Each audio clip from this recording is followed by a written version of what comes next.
The good evening students, they will see the current affairs analysis dated from 26th May 2026. First article related to the Nagoya Protocol. So அதோட first national report இந்தியாவோட report வந்து release பண்ணியிருக்காங்க. So என்னென்ன பண்ணியிருக்காங்க அப்படின்னு already நான் உங்களுக்கு இதில் பயோடைவர்சிட்டி ரெஜிஸ்டர் எடுத்தாங்க அப்படின்ட்டு நான் உங்களுக்கு லாஸ்ட் இயர் எக்ஸ்பிளைன் பண்ணியிருந்தேன். So there is a convention on biological diversity. So United Nations Convention on Biological Diversity created in the year 1994 for the purpose of 1992ல ரியோ எர்த் சமிட்ல வருது. ஸோ இது வந்து 2000ல they initiated a like protocol. So how to protect the biological diversity, like Cartagena protocol. So 2000ல so they pronounced that living modified organisms வந்து control பண்ணணும் trading எல்லாமே. அதுக்கு வந்து என்ன ஃபுட் ஆப்ஜெக்டாக இருக்கட்டும், சீட்ஸாக இருக்கட்டும், லிவிங் மாடிஃபைடுன்னா லேபிள் பண்ணணும். இந்த ப்ராடக்ட்ஸ் வந்து லிவிங் மாடிஃபைடு அப்படின்றது. அப்போ the countries who are importing the product they can no, they can stop it also if they are not willing. அதுக்கப்புறம் 2010ல ஜப்பானில் நடந்த கன்வென்ஷனில் they initiated Nagoya protocol. So Nagoya protocol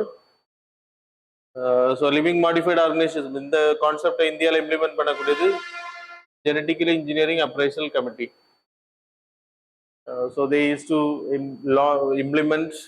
அதனால தான் உங்களுக்கு ஜெனட்டிக்கலி மாடிஃபைடு கிராப்ஸ் ஜிஎம்ஓ இதெல்லாம் நீங்கள் வந்து இந்தியாவில் பயிரிடணும் அப்படின்னா you need to get the permission.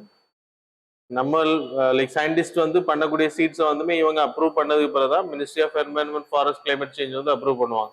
அதுக்கப்புறம் தான் விவசாயம் பண்ண முடியும். அது வரைக்கும் it is not allowed. Only BT cotton is allowed now. இதை கண்ட்ரோல் பண்றது தான் அந்த கேட்டஜினா ப்ரோட்டோகால். ஸோ அதை தான் நம்ம இம்ப்ளிமெண்ட் பண்றோம். ஸோ இம்ப்ளிமெண்ட் பண்றதுக்கு we having a GEAC, that is a technical body. And then we having Nagoya protocol. Nagoya protocol 2010ல ஜப்பான்ல இனிஷியேட் பண்ணாங்க. So the concept is access benefit sharing. So இந்தியாவில் இருக்கக்கூடிய பழங்குடியின மக்கள், so there is a concept I have explain during classes also. Arogya Pacha, there is a medicine created from Arogya Pacha, GVK adane. There is a tonic, healthy tonic. So இது வந்து ஒரு company வந்து இதுக்கு ரைட்ஸை எடுத்து காணி ட்ரைபல் பீப்புள் அவங்க வந்து இதை பண்ணுறாங்க காலங்காலமாக இந்த மெடிசனாக பயன்படுத்திட்டு. ஸோ இதுலேருந்து பண்ணக்கூடிய ஜீவிகாவை நம்ம வரும் அதோட நெய்ம், இந்த மெடிசனோட நெய்ம். கம்பெனி வந்து அதுக்கு ரைட்ஸை வாங்கி பண்றாங்க. அண்ட் தென் கம்பெனி கிடைக்கக்கூடிய ப்ராஃபிட்ல they need to share to this tribal people. There is a welfare board was created, trust, not welfare board, trust. Kani ட்ரைபலுக்கு ஒரு ட்ரஸ்ட் கிரியேட் பண்ணி அந்த ட்ரஸ்ட் மூலமா இந்த பீப்புளுக்கு அந்த பெனிஃபிட் போய் சேரும். That is access benefit sharing actually. அது மாதிரி இந்தியால இருந்து நிறைய மெடிசினல் நீம் லீஃப் எல்லாம் ஜப்பான் எடுத்துட்டு போறாங்க நம்ம சோப் எல்லாம் பயன்படுத்துறதுக்கு. ஸோ பெஸ்டிசைட்ஸுக்கு இது எல்லாமே பெனிஃபிட் பண்ணி அவங்க கார்பரேட் கம்பெனிஸ் ஆர் பெனிஃபிட்டிங். அப்போ they are getting profit. The fund will be shared with the government. இந்த கவர்மெண்ட் வந்து இதை வந்து அந்த கம்யூனிட்டிக்கு வந்து ஷேர் பண்ணுவாங்க. So that is the access benefit sharing actually. இதுக்கு வந்து வருஷம் நம்ம ரிப்போர்ட் ரிலீஸ் பண்ணோம். இப்போதான் அதை இம்ப்ளிமெண்ட் பண்ணதுக்கு பிறகு ரிலீஸ் எவ்வளோ நம்ம ஷேர் பண்ணியிருக்கோம், எவ்வளோ கலெக்ட் பண்ணியிருக்கோம் அப்படின்ற டேட்டா நமக்கு கவர்மெண்ட் வந்து ரிலீஸ் பண்ணியிருக்காங்க. ஸோ இதை இம்ப்ளிமெண்ட் பண்றது we having a body called as, what's the body name?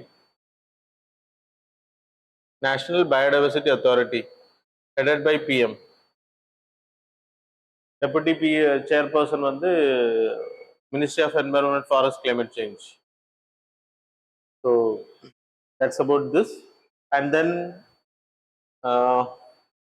access benefit sharingல இப்போ current data newsல வந்ததுக்கான reason, the first report was released 2017ல இருந்து 2025 வரைக்கும் எவ்வளவு பெனிஃபிட் அடைஞ்சிருக்காங்க அப்படின்றது 12,830 ஆக்சஸ் பெனிஃபிட் அப்ரூவல்ஸ் வந்து இந்தியாவில் பண்ணப்பட்டிருக்கு.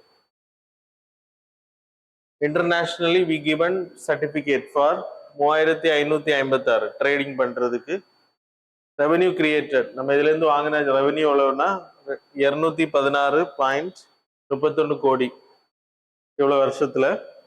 அதுல 136 கோடி 69.60 கோடி வந்து நம்ம வந்து பீப்புளுக்கு வந்து கம்யூனிட்டி பெனிஃபிட்டுக்கு ஷேர் பண்ணிருக்கு, ட்ரான்ஸ்ஃபர் பண்ணிருக்கு.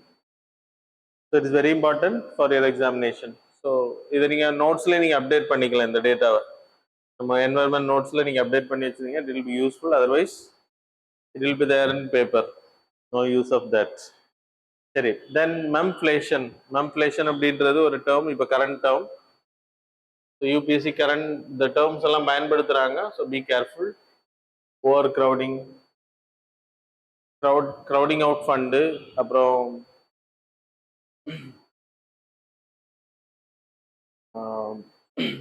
க்ரௌட் ஃபண்டிங்ன்ற கான்செப்ட் எல்லாம் பயன்படுத்தி இருந்தாங்க. மெம்ஃப்ளேஷன் அப்படின்றது மெமரி இன்ஃப்ளேஷன். ஸோ இன்னைக்கு நமக்கு நம்ம எல்லா ப்ராடக்ட்டும் பயன்படுத்துகிறோம். ஈவன் ஸ்மார்ட் வாட்ச்ல இருந்து ஸ்மார்ட் ஸ்பெக்ஸு, அது மாதிரி ஸ்மார்ட் டிவைசஸ், கம்ப்யூட்டர்ல இருந்து laptops, system, everything, everywhere we are using microchips, memory cards. Memory that is RAM. அப்புறம் வேற என்ன பயன்படுத்துகிறோம் அப்படின்னா CPU, that is microchips. Micro processors we are using ICs. இங்கே மெம்ன்றது மெமரி இன்ஃப்ளேஷன். ஸோ இதுக்கான ரீசன் என்ன அப்படின்னா இன்னைக்கு நம்ம data centres, AI based data centres, நம்ம எவ்வளோ விஷயங்கள் ஏஐ மூலமாக நீங்கள் என்ன பண்ணுறீங்க, ஒரு சின்ன சின்ன விஷயங்களை நீங்கள் சர்ச் பண்ணும்போது lot of process will be done in the data centres. Data சென்டர்ஸில் you have slow RAM, like processing memory வந்து ரொம்ப கம்மியாக வச்சது, GPU, graphics processing unit. So இது வந்து ரொம்ப கம்மியாக இருந்துச்சு அப்படின்னா it won't do multiple operations. it can't give any like ப்ராப்பரான ரிசல்ட்டை கொடுக்க முடியாது. அப்போ data centres they have to be with high quantity of memory. அதனால செமிகண்டக்டர் இண்டஸ்ட்ரீஸ் எல்லாமே அவங்களுக்கு அதிகமாக கொடுத்துட்டு இருக்காங்க. லேப்டாப்ஸ், இந்த கம்பெனிஸ், நம்ம ஸ்மார்ட் வாட்ச், இந்த மாதிரி கேட்ஜெட்ஸுக்கு கொடுக்கக்கூடிய டிமாண்ட் வந்து இதுக்கு அதிகமாக இருக்கு, ஏஐ சென்டர்ஸுக்கு. இதனால என்ன ஆகுது அப்படின்னா நம்ம மெமரி கார்ட்ஸ் ரேட்ஸ் எல்லாமே ஏறுது அப்படின்றாங்க. Memory that is RAM, storage பர்பஸுக்கு நம்ம யூஸ் பண்ணக்கூடிய மெமரி கார்ட்ஸ், சிப்ஸோட ரேட் வந்து அதிகமாகுது, மைக்ரோ சிப்ஸ். அதனால it will leads to inflation. அது காரணம் என்னன்னா டிவி, லேப்டாப் இதோட ரேட் வந்து அதிகமாகும் அப்படின்றத சொல்றாங்க. ஸோ இப்போ இருக்கிறத விட 126 மடங்கு அதிகமாகும்னு சொல்றாங்க. ரேம் மெமரி 126% இப்பவே அதிகமாக இருக்கும். அது மாதிரி NAND flash it's memory 234% increase ஆயிருக்குன்றாங்க. ரீசன் வந்து ஏ டேட்டா சென்டர்ஸோட டிமாண்ட் அதிகம். ஸோ ஸ்மார்ட் ஃபோன்ஸ் நார்மலாக இனிமேல் வந்து 25,000 வந்துடும் அப்படின்றாங்க. இப்படியே போச்சு அப்படின்னா மினிமம் நார்மலாக நீங்கள் 8,000 10,000 ரூபாய்க்கு வாங்கக்கூடிய ஸ்மார்ட் ஃபோன்ஸோட rate will go. That is called as memflation. புரிஞ்சா? Okay, the next article related to the ஆர்பிஐயோட குவாண்டம் செக்யூர், குவாண்டம் சேஃப் அப்படின்ற ஒரு பேனல் அமைச்சிருக்காங்க. Headed by Anil Prabhakar, doctor Anil Prabhakar அவர் தலைமையில் ஒரு பேனல் அமைச்சிருக்காங்க. அது படிச்சுக்கோங்க, வெரி இம்பார்ட்டன்ட். கியூ சேஃப் அப்படின்ற பேனல். கியூ சேஃப் அப்படின்ற குவாண்டம் கம்ப்யூட்டர்ஸ், குவாண்டம் கியூ சேஃபோட ஃபுல் ஃபார்ம் சொல்றேன், quantum secure adaptive financial ecosystem வந்து கிரியேட் பண்றதுக்கு. குவாண்டம் கம்ப்யூட்டர்ஸ் வந்து மிகப்பெரிய threat for the banking sector. Banking செக்டர்ல நம்ம பாஸ்வேர்ட்ஸ் எல்லாம் பயன்படுத்துறோம்ல, அதுல எல்லாமே மிகப்பெரிய ஒரு ப்ராப்ளமா இருக்கும். அது காரணம் வந்து அட்வான்டேஜஸ் அதிகம், ஆனால் அதை தப்பா பயன்படுத்தினா disadvantages also very high. Quantum கம்ப்யூட்டிங்கை பொறுத்த வரைக்கும் there is a qubits concept. Qubits, it works on the principle of qubits. That is a process is called a superpositioning, which means ஒரு நீங்க ஒரு coin at twice. So computers, normal computers will work on the principle of zeros and 1. So நீங்க password போடும்போது உங்க பாஸ்வேர்டுக்கு இப்போ நிக்ஸ்ன்னு நம்ம போடுறோம், password போடுறோம் அப்படின்னு அந்த பாஸ்வேர்டுக்கு ஒரு கோடை கிரியேட் பண்ணி வச்சிருக்கோம். என்னுக்கு ஒரு பாஸ்வேர்ட் 0011110 இந்த மாதிரி ஒரு கோடிங் வச்சிருக்கோம். நீங்க என்டர் ஆகும்போது மேட்ச் ஆயிருச்சு அப்படின்னா the system will be opened. So at the same process. இதே எது கியூபிட்ஸ் எடுத்துக்கிட்டீங்கன்னா it will have zeros and one in a single. அப்படின்னா நீங்க ஒரு காயினை டாஸ் பண்ணும்போது அது ஏர்ல இருக்கும்போது ஹெட் அண்ட் டெய்ல் அப்படின்னு கேட்டுச்சுன்னா கீழே வரும்போது ஹெட் ஆர் டெய்ல் இருக்கும். ஆனா ஏர்ல இருக்கும்போது ரெண்டுமே ஒரே நேரத்துல இருக்கும். அதான் சூப்பர் பொசிஷனிங். தட் இஸ் கியூபிட்ஸோட கான்செப்ட் ஒர்க்ஸ் சைமல்டேனியஸ்லி. அப்படின்னா zeros and one will be there in one. சரியா? அப்போ இந்த ப்ராசஸிங் ஸ்பீடு வந்து இது 001 அப்படி கால்குலேட் பண்ணிட்டு இருக்கிறதுக்கு ஒரே டைம்ல simultaneously it will do all the process and it will check and it will give the output. Amari, there is a concept called as quantum entanglement. What is entanglement? So qubits ஒரு ரெண்டு qubits வந்து entangle பண்ணப்பட்டிருக்கு. If you are ஒரு qubits ஒரு quantum qubits வந்து இந்தியால இருக்கு, இன்னொரு qubits வந்து entangled quantum வந்து bits வந்து எங்க இருக்குன்னா மூன்ல வச்சிருக்கோம், இல்லைன்னா மார்ஸ்ல வச்சிருக்கோம். அப்படின்னா இது ரெண்டும் என்டாங்கிள் பண்ணப்பட்டிருக்குன்னா இது 0 இருந்துச்சுன்னா இது 1 இருக்கும். இதை 1 நீங்க மாத்திட்டீங்கன்னா at the same time it will change. அதுல அது எப்படி நடக்குதுன்ற அதுக்கு எவ்வளவு டிலே ஆகுது. நம்ம இப்போ ஒரு கம்யூனிகேஷன் பண்றோம் அப்படின்னா there will be delay. ஒரு எலக்ட்ரிசிட்டி டிரான்ஸ்ஃபர் பண்ணாலும் டிலே இருக்கும். ஆனா இதுல டிலே இல்லை, இங்க மாத்தினோன்னு இங்க மாறும். அதுதான் இப்போ ரிசர்ச் பண்ணிட்டு இருக்கேன், குவாண்டம் என்டாங்கிள்மெண்ட்ஸ். அப்படி இருந்துச்சுன்னா கம்யூனிகேஷன் வந்து ரொம்ப என்கிரிப்டடா இருக்கும். இந்த டேட்டாஸை நம்ம யாரும் திருடவே முடியாது, இதுக்கு இடையில இருக்கக்கூடிய டேட்டா. சரியா? That is called as quantum entanglement. So you have displayed it. PDF. Okay, display that. So you can see on the PDF. The concept were explained clearly. Quantum entanglement என்னது, அப்புறம் சூப்பர்பொசிஷனிங் qubits first diagram it shows superpositioning and qubits ஒரே நேரத்தில் இருக்கிறது. என்டாங்கிள்மெண்ட்னா நீங்க zero ஒரு ரெண்டு bits வந்து entangle பண்ணப்பட்டிருக்குன்னா ஒன்னு 0 இருந்துச்சுன்னா இன்னொன்று வந்து 1ல இருக்கும். அப்ப நீங்க இதை 0 மாத்தும் 1 மாத்தும் போது it will also become 0. ஒரே நேரத்தில் சேஞ்ச் ஆகுது. That is called as quantum entanglement. we are doing research. இப்போ இது எதனால நியூஸ்ல வந்திருக்கு அப்படின்னா இவங்க ஏன் இதை பண்றாங்க அப்படின்னா இப்போ குவாண்டம் கம்ப்யூட்டர்ஸ் வந்து நம்ம நார்மல் பீப்புள் கிட்ட இருக்கிற வரைக்கும் ப்ராப்ளம் இல்லை. இன்னைக்கு டிஜிட்டல்ல வந்ததுக்கு பிறகு we having huge scams. Digital scams வந்து ரொம்ப அதிகமாகிடுச்சு. இப்போ குவாண்டம் கம்ப்யூட்டர்ஸை வச்சு நம்ம பாஸ்வேர்டை ஈஸியா என்கிரிப்ட் பண்ண முடியும், டீகோட் பண்ணிட முடியும், நம்ம டேட்டாவை டிகிரிப்ட் பண்ண முடியும். ஸோ நாட் என்கிரிப்ஷன், டிகிரிப்ட் பண்ண முடியும். அப்போ ஆட்டோமேட்டிக்காக நம்மளோட டேட்டாஸை இன்னொருத்தங்க திருட முடியும், நம்மளோட பேங்க்ல இருக்கக்கூடிய அமௌண்ட்ஸ் எல்லாம் தெரிஞ்சுக்க முடியும். And they can stole the datas as well as they can stole our money also. Transaction நம்ம பண்ணிட்டு இருக்கும்போது நம்ம டிலே வச்சு அவங்க வந்து பயன்படுத்திப்பாங்க, ஃபாஸ்டா ப்ராசஸிங் பண்ணி எடுத்துருவாங்க. ஸோ அதனால இன்னைக்கு நம்ம குவாண்டம் கம்ப்யூட்டர்ஸ் வந்து பீப்புள் கிட்ட போறதுக்கு முன்னாடி இதெல்லாம் செக்யூர்ட் ஆகணும். They can hack even SBI servers. So என்ன அட்வான்ஸ் இருக்கு அப்படின்னா ரொம்ப ஃபாஸ்டா செயல்படக்கூடியது. நீங்க நார்மல் கம்ப்யூட்டர்ஸுக்கும் கியூபிட்ஸ் கான்செப்டுக்கும் ரொம்ப டிஃபரெண்ட், ரொம்ப ஃபாஸ்டா இருக்கும். It will be very high. அதனால we having this quantum safe. இப்போதைக்கு இதை தெரிஞ்சுக்கோங்க, என்னென்ன ரெக்கமெண்ட் பண்றாங்கன்னு we need to wait and see. So quantum மிஷனை பத்தி இப்போ ரீசெண்டா 2026 எக்ஸாம்லேயும் கொஸ்டின் கேட்டிருந்தா நான் இது ஆல்ரெடி இந்த PDF உங்களுக்கு நான் எல்லா நோட்ஸ்லையும் போடுறேன். National quantum computing mission. India is the 7th largest country in the world to launch quantum computing mission. So நம்மளோட குவாண்டம் கம்ப்யூட்டர்ஸ் மெயினாக எங்கே இப்போ பண்ணிட்டு இருக்கோம் அப்படின்னா quantum valley, that is in Andhra Pradesh, அமராவதியில் ஹெட் குவார்ட்டர்ஸில் பண்ணிட்டு இருக்கோம். 133 கியூபிட்ஸுக்கான quantum computers. First 133 qubit quantum computer by 2026 நம்ம ஓப்பன் பண்ணுறதுக்கு. இதை தான் கொஸ்டின் கேட்டிருந்தாங்க, டி ஹப்ஸ் அப்படின்றது. இது ஆல்ரெடி நான் உங்களுக்கு பல வாட்டி கரண்ட் அஃபேர்ஸ்ல சொல்லியிருக்கேன். குவாண்டம் கம்ப்யூட்டிங் 4 சென்டர்ஸ் நம்ம வச்சிருக்கோம் மெயினா, அதான் கேட்டிருந்தாங்க. டி ஹப்ஸ்ன்னு கொடுத்துருந்தாங்க, தீமெட்டிக் ஹப்ஸ். அது வந்து 4 வச்சிருக்கோம். That is one from Indian Institute of Science, that is பெங்களூர்ல 220 50, அப்புறம் 50 100, ஸோ இட்ஸ் அப்புறம் 50 1000. இதுதான் ஒரு சாய்ஸ்ல இதை வச்சிருந்தாங்க ஒரு ஸ்டேட்மெண்ட்ல ஃபர்ஸ்ட் இது. ஸோ இதெல்லாம் நீங்க ஒழுங்கா படிச்சிருந்தீங்கன்னா you will be able to answer. ஏன்னா இது எப்பவுமே நம்ம போடுறது நேஷனல் குவாண்டம் கம்ப்யூட்டிங் மிஷன்ல இட் வாஸ் தேர். 8 இயர்ஸுக்கான மிஷன் இது. 2023ல இருந்து 31 வரைக்கும் இந்த 8 இயர்ஸ்ல பண்ணக்கூடிய கியூபிட்ஸோட அளவு தான் அந்த போட்டிருக்காங்க. அப்புறம் this mission is under the Ministry of Science and Technology.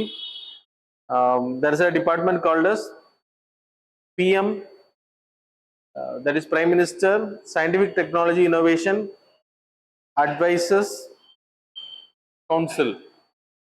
So PIMSTAC கீழ வருது. அப்புறம் இம்பார்ட்டண்டா 4 ஸ்பெஷலைஸ்ட் ஹப் தான் இருக்குன்னு சொன்னேன்.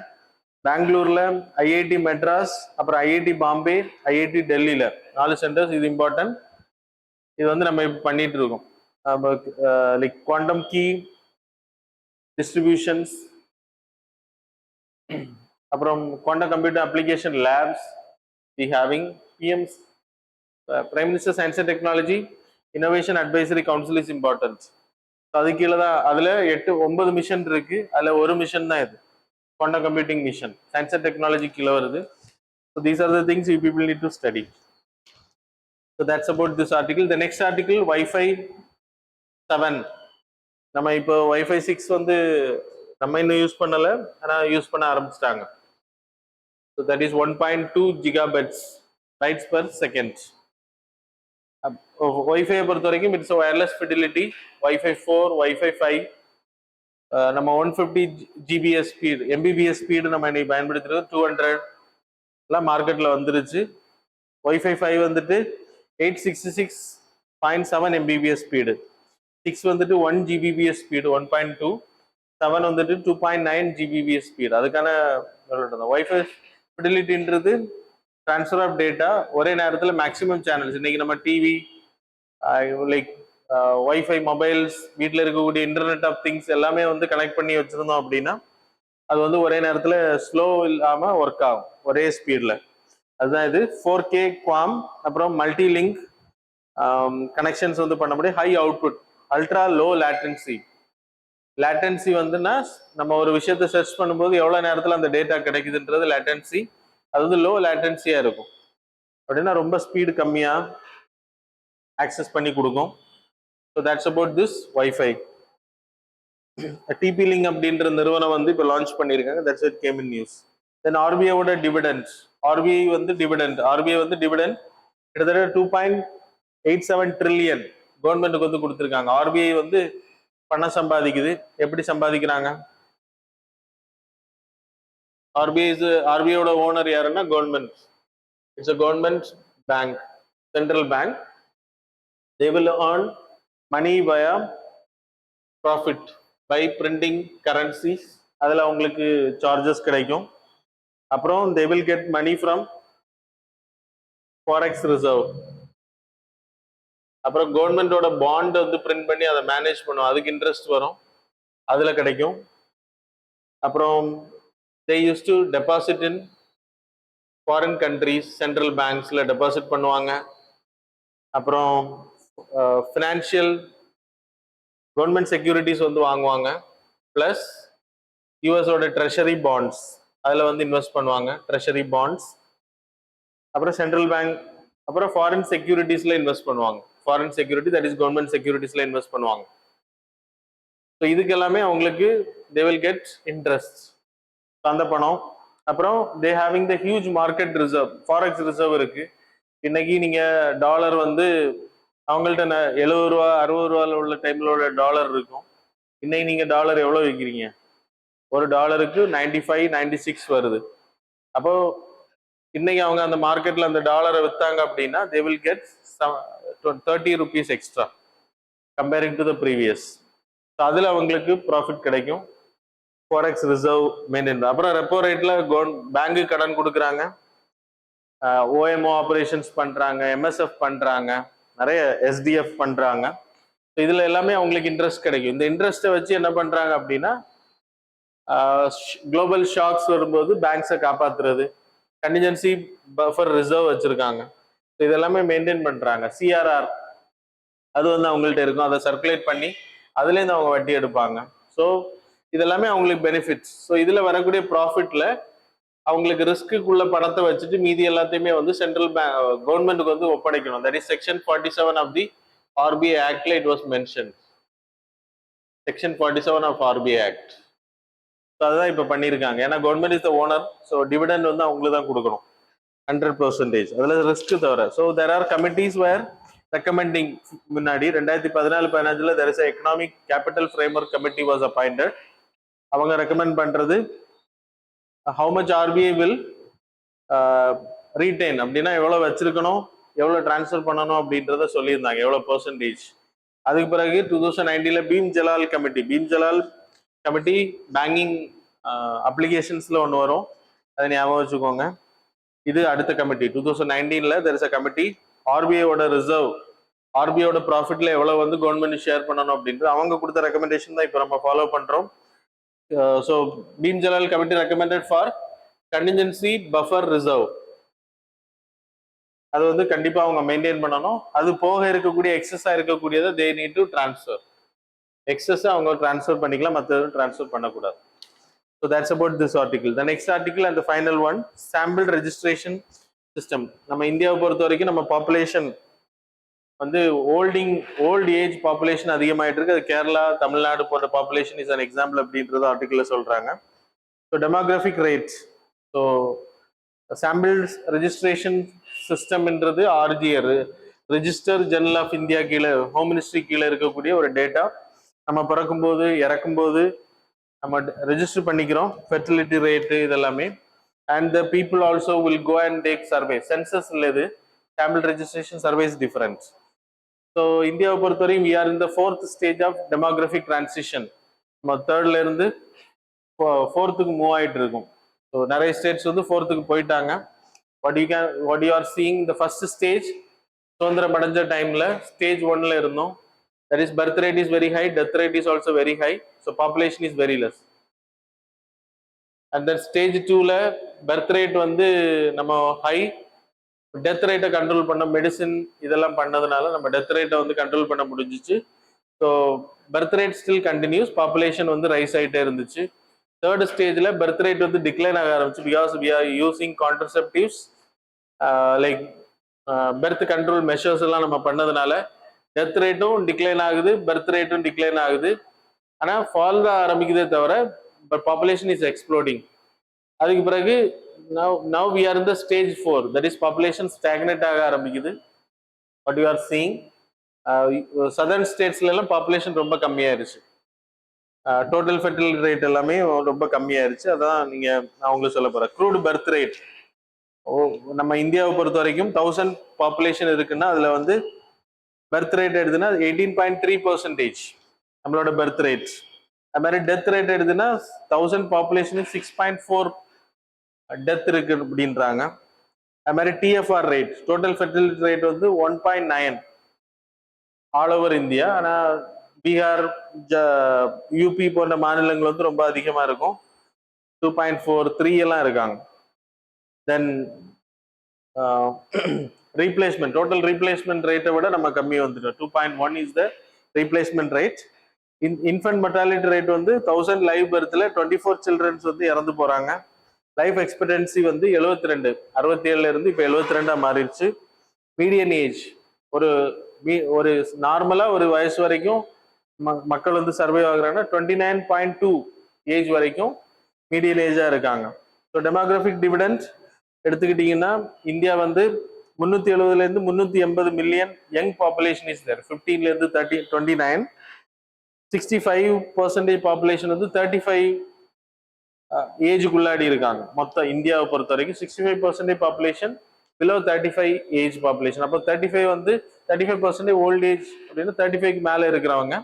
அது இன்னைக்கு யூபியில எல்லாம் யங் பாப்புலேஷன் தான் அதிகம். தமிழ்நாடு, கேரளாலாம் slow increase of ageing population. So China போன்ற நாடுகள் வந்து மீடியன் ஏஜே வந்து 42 வச்சிருக்காங்க. அப்படின்னா உங்களுக்கு ஏஜிங் பாப்புலேஷன் அதிகமாயிருச்சு. Bihar having 3.0 total fertility rate, UP வந்து 2.7, ராஜஸ்தான் 2.4, தமிழ்நாடு 1.7, கேரளா 1.8, ஆந்திர பிரதேஷ் 1.7. ஐஎம்ஆர் எடுத்துக்கிட்டீங்கன்னா 24 இந்தியா ஃபுல்லா இருக்கு. அதில் கேரளாவை எடுத்துன்னா 6 குழந்தைங்க தான் இறந்து போறாங்க 1000 குழந்தை பிறக்கிறதுல. நம்ம இப்படியே போச்சு அப்படின்னா நம்மளோட பாப்புலேஷன் ஓல்ட் ஏஜ் பாப்புலேஷன் 2011 19.6 இருந்தாங்க. இப்போ 2021 it is 26.1. 2031 it will become 34.31. Kerala having the highest old age population in India. அப்புறம் அவங்க அதுக்கான ஸ்கீம்ஸ் எல்லாம் லான்ச் பண்ணியிருக்காங்க. That is state elderly commission, elderly பீப்புளை ப்ரொடெக்ட் பண்ணுறதுக்கு அவங்க தனியாக உருவாக்கியிருக்காங்க. அது மாதிரி வாய்மித்திரம் மொபைல் மெடிக்கல் சர்வீஸ், அவங்க வீட்டில் போய் ட்ரீட்மெண்ட் பண்ணுறது. சமய பிரகாரா, that is day care centers for the old age people. அப்புறம் கேரளா கேர் பாலியேட்டிவ் கேர், கேரளாவில் பாலியேட்டிவ் கேர் வந்து லான்ச் பண்ணிடுறோம், வழி இல்லா மருத்துவம். அப்புறம் வெல்ஃபேர் பென்ஷன்ஸ் வந்து கொடுக்குறாங்க ஓல்ட் ஏஜ் பீப்புளுக்கு. மற்ற மாநிலங்களும் இதை கன்சிடர் பண்ணணும். So that's about the articles. Now we will move on to the MCQs.